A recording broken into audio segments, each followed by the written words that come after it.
Hi guys, it's Chloe again. In my last video I noticed you could see my bottle of wine in the background.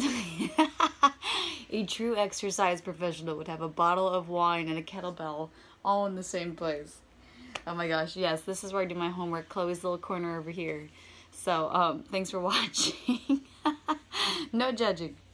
Alright, Callie, I thought you did an amazing job talking about the joint dysfunction and deviation from movement pattern that you see with your squats. And I really liked your emphasis on that because, like you said, some trainers, they just say, go ahead and just place the feet wider.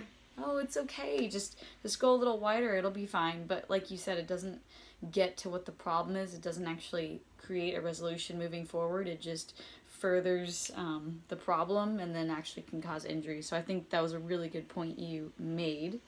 And I think as fitness professionals moving forward, it's going to be super important to try to explain to people what's actually going on with their body and why they're feeling that way and what could happen and be detrimental as, you know, a part of that reasoning as to why we're doing those corrective exercises.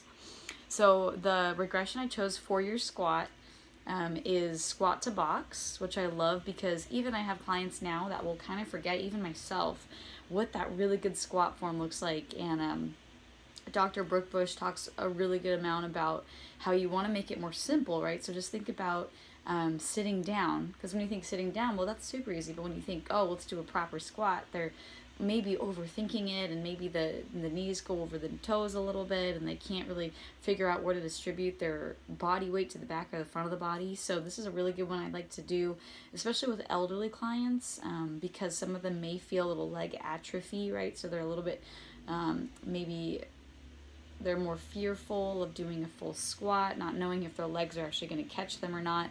Sometimes I'll have them hold, like scale a pole or a stability stick so that when they go down, they know they have that stability there. And then as we feel more comfortable, take the stick away and start to try to work on that balance a little bit. And then also with other people that are more advanced, I'll use like a lower medicine ball so that it can try to get a little bit lower each time, just barely touching their coccyx on the medicine ball, and it really helps with that range of motion. So in my lovely room, I have this little chair right here. So what I would do is I would do the same thing, feet position, shoulder length apart. All right, and what we're going to do is just sit down in that chair. Feel free to place all the body weight when we get down to the chair, on the chair, and then we're just going to stand right back up, all right? So we can advise them to have their arms out, right, when we come down.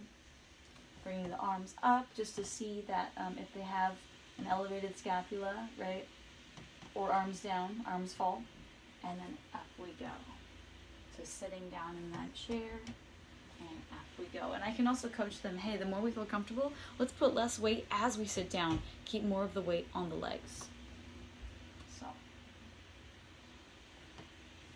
and up,